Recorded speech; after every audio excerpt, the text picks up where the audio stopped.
اس کے بعد جب ہم پیدائش کی کتاب اس کا چوتھا باب اور اس کی 16ویں اور 17ویں آیت پڑھتے ہیں تو وہاں پر ہمیں ایک اور سوال نظر آتا ہے قائن کے بارے میں، کہ قائن نے کس کے ساتھ شادی کی جبکہ آدم اور حوا کے اور کوئی بچے تھے ہی نہیں، تو پھر قائن نے کس کے ساتھ شادی کی؟ تو یہ ہمیں ایرر سا یہاں پر نظر آتا ہے، تضاد سا نظر آتا ہے، کیونکہ جب ہم پیدائش 1 سے لے کے 4 باب تک پڑھتے ہیں تو وہاں پر ہمیں کوئی بھی آدم اور حوا کے، قائن اور حابل کے علاوہ کوئی اور بچہ نظر آتا ہی نہیں۔ تو پھر اس لیے ہمارے ذہن کے اندر یہ بات آتی ہے کہ یہاں پر بائبل میں ایرر ہے یا تضاد ہے،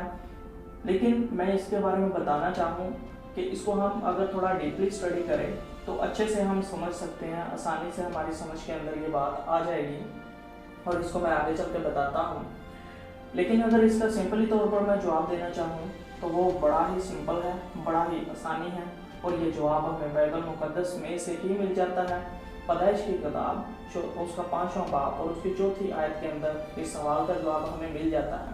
کیونکہ وہاں پر لکھا ہے کہ آدم کے اور بھی بہت سارے بیٹیاں اور بیٹے تھے، لیکن جب ہم اس کو تھوڑا سا ڈیپلی طور پر دیکھتے ہیں کہ جب سیت پیدا ہوا تو اس وقت آدم کی عمر تھی تقریباً 130 سال، کیونکہ اس کا ہمیں اس طرح سے پتہ چلتا ہے کیونکہ جب سیت پیدا ہوا تو سیت کے پیدا ہونے کے بعد آدم 800 سال تک اور زندہ رہا، تو سیت سے پہلے آدم کی عمر تھی 130 سال۔ تو اس سے ہمیں پتہ چلتا ہے، ہم سوچ سکتے ہیں، سمجھ سکتے ہیں کہ قائن جب پیدا ہوا تو قائن کی عمر جو اسکالرز بھی کچھ ایسا سمجھتے ہیں کہ 120 سے 130 سال تک قائن کی بھی عمر رہی ہوگی، قائن اور حابل کی، ان دونوں کی 120 سے 130 کے درمیان رہی ہوگی۔ تو ایسے ہی جو 120 سال کا دورانیہ ہے سیت سے لے کے، تو اس دوران اور بھی بہت سارے آدم اور حوا سے بچے پیدا ہوئے ہوں گے۔ تو جب اس میں آگے چل کے جو ہمیں بات پتہ چلتی ہے کہ جب قائن وہاں پر حابل کا قتل کرتا ہے اور اس علاقے کو چھوڑ کے دوسرے علاقہ میں، نوت کے علاقہ میں چلا جاتا ہے، تو وہاں پر جا کے جب وہ شادی کرتا ہے تو یہ بات ہمیں اس طرح سے سمجھ میں آتی ہے کہ وہ بھاگا اس لیے کیونکہ جس علاقہ میں وہ رہ رہا تھا اس علاقہ میں حابل کے چاہنے والے لوگ تھے بہت سارے، اس وجہ سے وہ وہاں سے بھاگا، کیونکہ اس کے من کے اندر اب خوف آ گیا تھا، اب ڈر آ گیا تھا کہ کہیں ایسا نہ ہو کہ یہاں پر لوگ مجھے ماریں یا مجھے بھی قتل کر ڈالیں جس طرح سے میں نے حابل کا قتل کیا ہے۔ تو اب وہ وہاں سے بھاگا اور نوت کے علاقہ میں چلا گیا جہاں پر اس کے چاہنے والے لوگ تھے،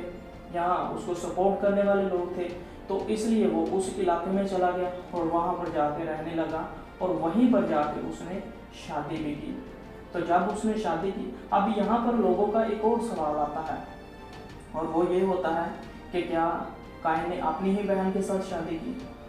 تو اس کو ہم بڑی سمپلی طور پر جان سکتے ہیں کہ آج بھی اگر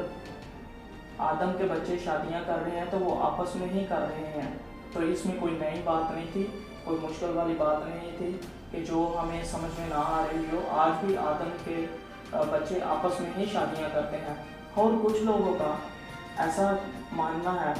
کہ اس وقت آدم اور حوا کے جڑواں بچے ہوتے تھے، یعنی دو اس طرف، جب دو پیدا ہوتے تھے جڑواں تو وہ اس طرف، اور جڑواں پیدا ہوتا تھا وہ اس طرف، تو جب پھر ان کی شادیاں آپس میں کروائی جاتی تھی، یعنی کہ جو یہ جوڑا ہوتا تھا اس جوڑے کا اس جوڑے کے ساتھ کنٹراسٹ کرتے تھے، ایسے آپس میں ملا دیا جاتا ہے۔ ادھر والے دو جوڑے جو ہوتے تھے، لڑکے کو اس لڑکی کے ساتھ، اس لڑکی کو اس لڑکے کے ساتھ، تو ایسے کنٹراسٹ کر کے ان کی شادی کر دی جاتی تھی۔ تو اگر اس چیز کو بھی ہم سمجھیں تو یہ بھی یہ جو پوائنٹ رکھا جاتا ہے، یہ جو لوجک رکھتے ہیں، یہ بھی کوئی خاص نہیں ہے، یہ بھی کوئی معنی نہیں رکھتا، کیونکہ اگر ہم اس طرح بھی سمجھیں تو پھر بھی ہمیں نظر آتا ہے کہ وہ تھے تو آدم کے ہی بچے نا، وہ آپس میں شادیاں ان آدم کے بچوں کی ہی ہو رہی تھی نا، تو آج بھی آدم کے بچوں کی ہی آپس میں شادیاں ہوتی ہیں۔ تو اس لیے یہ ہمارے ذہن میں کوئی بھی ایسا سوال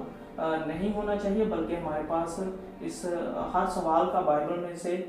بائبل پر اٹھنے والے سوال کا جواب ہونا چاہیے۔